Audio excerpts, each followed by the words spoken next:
Bienvenue sur Africa 24 pour cette nouvelle édition de l'information. Au sommaire de ce journal, le soutien de l'ONU au Cameroun dans la lutte contre le coronavirus.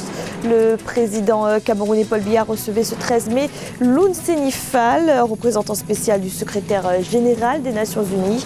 La crise sanitaire, mais également d'autres questions centrales pour le pays ont été abordées.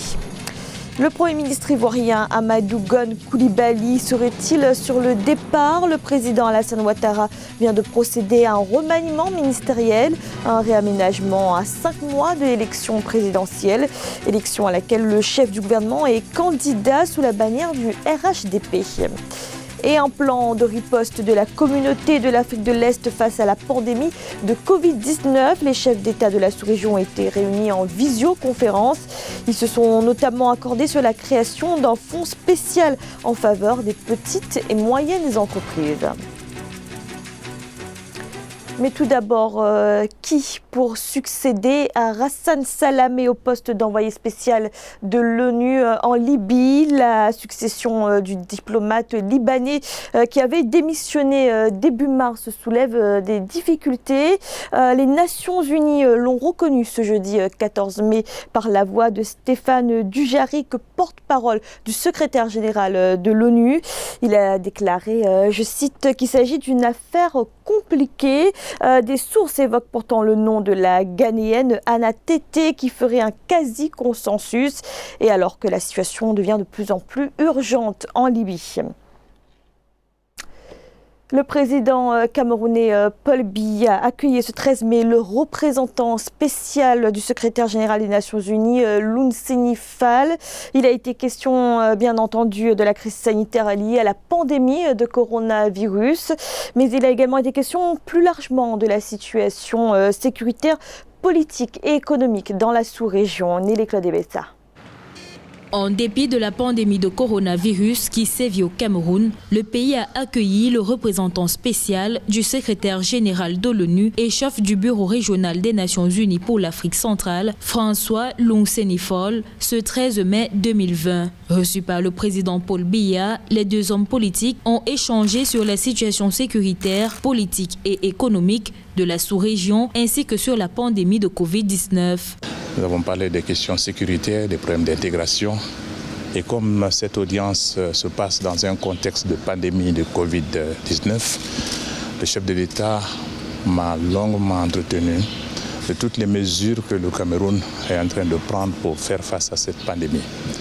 J'ai saisi l'occasion pour apporter le soutien total des Nations Unies à toutes les initiatives qui sont prises dans ce sens. Le gouvernement camerounais fait face à la pandémie de Covid-19 depuis le 6 mars 2020. Pour riposter, le pays a déployé, à l'initiative du chef de l'État, un certain nombre de dispositions allant des mesures restrictives aux mesures d'assouplissement et la mise en place d'un fonds de solidarité nationale. Plus récemment, le président Paul Biya a décidé de l'octroi de matériel de lutte contre le Covid-19 à toutes les 360 communes que compte le pays. En plus de la crise sanitaire, les menaces sécuritaires persistent dans le septentrion ainsi que dans les régions du nord-ouest et du sud-ouest. Des échanges sur ces thématiques ont globalement rencontré un satisfecit de l'envoyé spécial.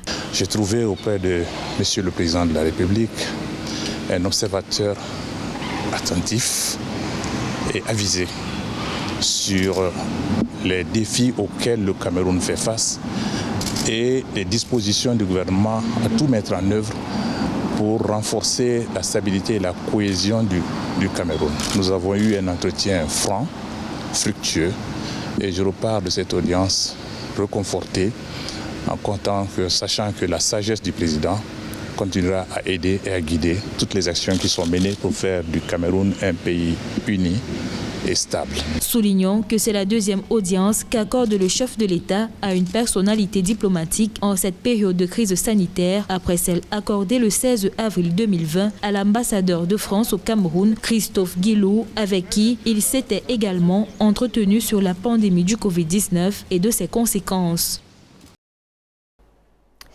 Un remaniement ministériel à 5 mois de l'élection présidentielle en Côte d'Ivoire. Le président Alassane Ouattara a procédé ce 13 mai à un réaménagement technique avec des changements clés au ministère importants. Reste maintenant à savoir ce qui va se passer pour le Premier ministre Amadou Gon Coulibaly, qui est aussi le candidat officiel du RHDP à la présidentielle. Aïssatou Bari. Amadou Gon Coulibaly sera-t-il remplacé à la tête du gouvernement? En tout cas, c'est ce que laisse croire le président de la République, Alassane Ouattara, qui a annoncé un remaniement partiel de son gouvernement. Ce changement devrait s'opérer dès le retour en Côte d'Ivoire du Premier ministre en convalescence à Paris pour quelques semaines. En définitive, avec la cinquantaine de membres du gouvernement, Premier ministre, ministre, secrétaire d'État et personnalités ayant un rang de ministre y compris, le président Alassane Ouattara n'a pas réaménagé son gouvernement pour travailler à la reprise suite à la crise du coronavirus. Non, ça, il faut que ce soit très clair. Ce réaménagement technique a une visée purement électoraliste. En clair, c'est un gouvernement de campagne. Qui pour reprendre les rênes? Les spéculations vont bon train. Certains voient à ce poste le ministre de la Défense, Ahmed Bakayoko, qui assure actuellement l'intérim d'Amadou Gon Coulibaly. Un autre nom sort également du lot, c'est celui de Patrick Achi, secrétaire général de la présidence depuis janvier 2017.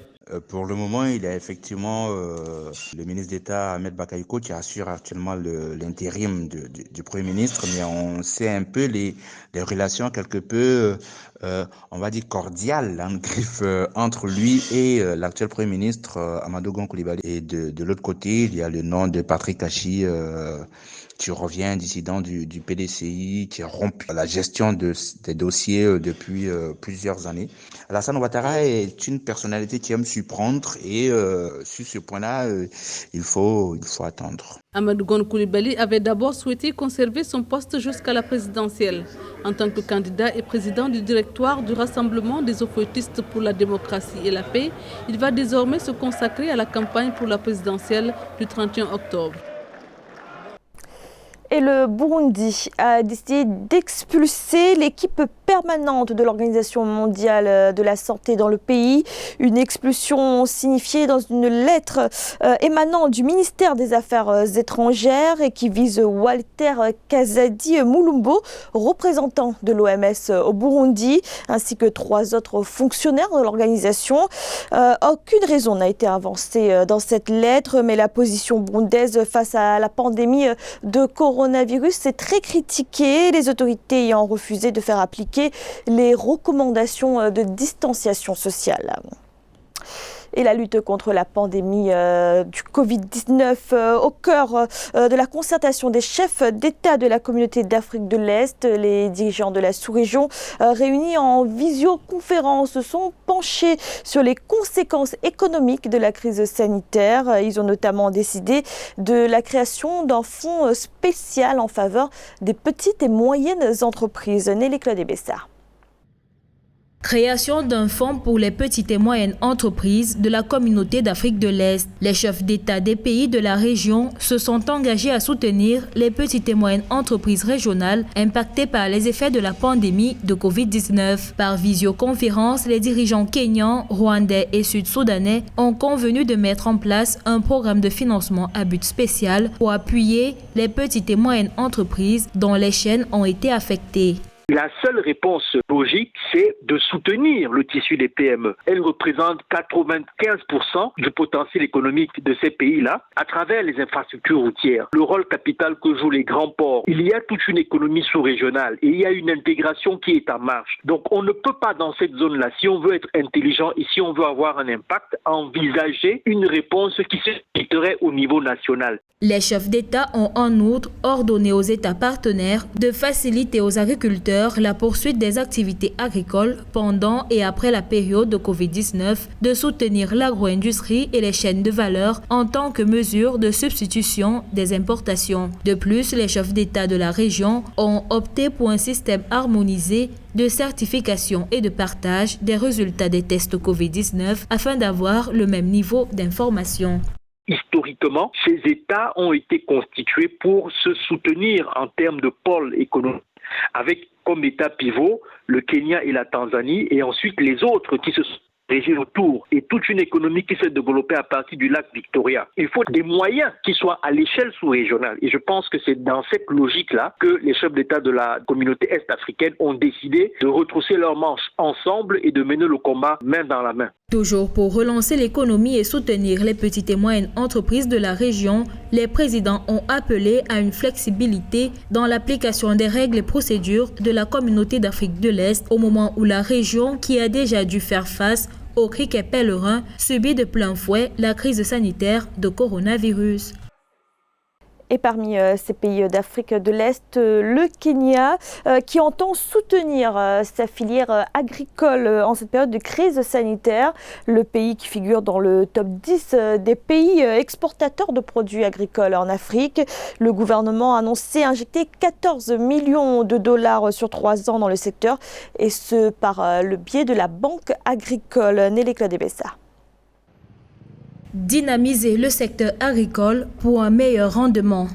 C'est un coup de pouce dont a bénéficié le secteur agricole kényan. Le ministère des Finances a annoncé investir 14,1 millions de dollars dans le secteur sur une période de 3 ans. L'Agricultural Finance Corporation, la banque publique dédiée au financement du secteur agricole au Kenya, recevra cet appui de l'État en 3 tranches. La première allocation de 500 millions de shillings sera versée au cours de l'exercice 2020-2021, tandis que les deuxième et troisième du même montant seront perçus lors des 2 prochains exercices. Une injection qui permettra à l'établissement bancaire de poursuivre ses opérations de prêt en direction des acteurs du secteur agricole. Le financement de l'agriculture est une activité très délicate du fait de la fragilité du secteur agricole et du fait que c'est un secteur qui est soumis aux variables climatiques et environnementales généralement non mesurables. Il faut professionnaliser la filière agricole de grande consommation. Pour ce faire, il faut organiser les agriculteurs en groupe d'initiative commune, en groupe d'intérêt économique, en société coopérative. Il faut orienter les investissements